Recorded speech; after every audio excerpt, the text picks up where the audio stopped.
नमस्कार, मैं हूं दिव्यांशी डोसी और आप देख रहे हैं SWB हिंदी। स्वागत है आप सभी का आज के हमारे इस खास कार्यक्रम में, जिसका नाम है खबरों के परे।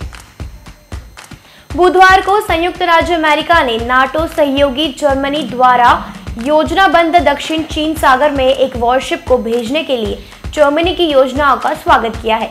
साथ ही इसे स्वागत समर्थन करते हुए क्षेत्र में एक नियम आधारित अंतर्राष्ट्रीय आदेश दिया। ऐसा कुछ जिसे वॉशिंगटन ने चीन की धमकी बताया है। वहीं जर्मन सरकार के अधिकारियों के अनुसार मंगलवार को एक जर्मन फ्रिगेट अगस्त में एशिया के लिए रवाना होगा और अपनी वापसी यात्रा पर 2002 के बाद से दक्षिण चीन सागर को पार करने वाला पहला जर्मन वॉरशिप बन जाएगा। देखिए पूरी रिपोर्ट। जर्मन अधिकारियों ने कहा कि वॉरशिप 12 नॉटिकल मील की सीमा के भीतर नहीं गुजरेगा। चीन और प्रतिद्वंदी राज्य राजनीतिक जलमार्ग में अनुमानित सुविधाओं के आसपास क्षेत्रीय जल का दावा करते हैं। चीन ने दक्षिण चीन सागर में बनाए गए कृत्रिम द्वीपों पर सैन्य चौकी स्थापित की है और वॉशिंगटन ने समुद्र के अधिकांश भाग में अपतटीय संसाधनों के बीजिंग के विवादित दावों को पूरी तरह से गैर कानूनी बताया है। अमेरिकी नौसेना नियमित रूप से नेविगेशन की स्वतंत्रता संचालित करती है, जिसके उसके वॉरशिप इनमें से कुछ द्वीपों के करीब से गुजरते हैं। ये सहयोगियों के लिए सूट का पालन करने के लिए उत्सुक रहा है। पिछले महीने फ्रांस ने कहा कि एक फ्रांसीसी परमाणु चालित हमला पनडुब्बी और वॉरशिप दक्षिण चीन सागर में नेविगेशन की स्वतंत्रता को कम करने के लिए गश्त करता है। गुरुवार को बीजिंग में अधिकारियों ने घोषणा की है कि बीजिंग ने हांगकांग की चुनावी प्रणाली को खत्म करने के प्रस्ताव को आगे बढ़ाया है और केवल देशभक्तों को शहर पर शासन करने की अनुमति दी है। वहीं चीन की रबर स्टैंप विधायिका नेशनल पीपल्स कांग्रेस के एक प्रवक्ता जोंग यूसेई ने योजना को इस एजेंडे में 7वें के रूप में नामित किया है, जब शुक्रवार को निकाय की बैठक होगी। हाल के वर्षों के घटनाक्रम से पता चलता है कि हांगकांग की चुनावी प्रणाली को समय के साथ बनाए रखने के लिए सुधार की आवश्यकता है। जोंग ने कहा, 2019 की गर्मियों में शुरू होने वाले महीने के लोकतंत्र समर्थक विरोध का एक संदर्भ है, जिसने शासन को बढ़ते अतिक्रमण का विरोध किया।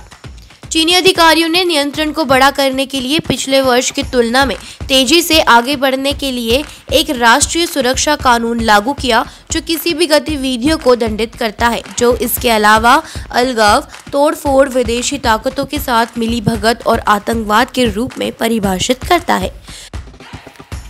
नए कदम के संकेत जनवरी के अंत में जल्दी सामने आए थे, जब देश के नेता शी जिनपिंग ने हांगकांग के मुख्य कार्यकारी कैरी लैम के साथ एक आभासी बैठक में केवल देशभक्तों के शासन वाले हांगकांग के महत्व पर जोर दिया था, जिसके दौरान लैम ने अपनी वार्षिक नौकरी के प्रदर्शन की सूचना की थी।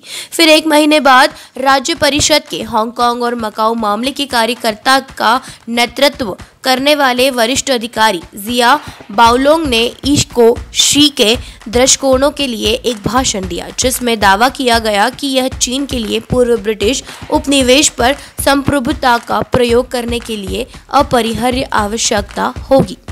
जिया ने विशेष रूप से प्रदर्शनकारियों या दंगियों का उल्लेख अपनी शर्तों में किया, उन्हें चीन विरोधी बताया और कहा कि हांगकांग में कहर बरसाते हैं।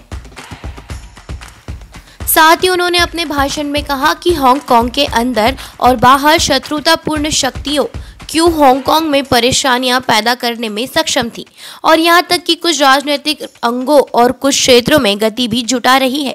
एक सीधा कारण यह है कि देशभक्तों के शासन हांगकांग के सिद्धांत को पूरी तरह से लागू नहीं किया गया है। वहीं हांगकांग में चुनाव को लेकर जिया ने कहा, इन गैर देशभक्तों को प्रभावी रूप से बंद कराना चाहिए ताकि वे किसी भी स्थिति में प्रमुख पदों पर कब्जा न कर सके। बीते दिन भारत में भी पहली बार एक दिन में 10 लाख से अधिक लोगों को कोरोना वायरस की वैक्सीन लगाई जा चुकी है। अभी तक का आंकड़ा 7 से 8 लाख के करीब हो चुका है। भारत में स्वास्थ्य कर्मियों, फ्रंटलाइन वर्कर्स के बाद 1 मार्च से बुजुर्गों और 45 साल से ऊपर के बीमार लोगों को भी टीका लगना शुरू हो चुका है। इस बार निजी अस्पतालों को भी 250 रुपए के शुल्क पर कोरोना वैक्सीन लगाने की अनुमति दी गई है। देश दुनिया की ऐसी खबरों को जानने के लिए देखते रहिए SWB हिंदी। चैनल को सब्सक्राइब करें, वीडियो को लाइक करें, कमेंट करें, शेयर करें। धन्यवाद।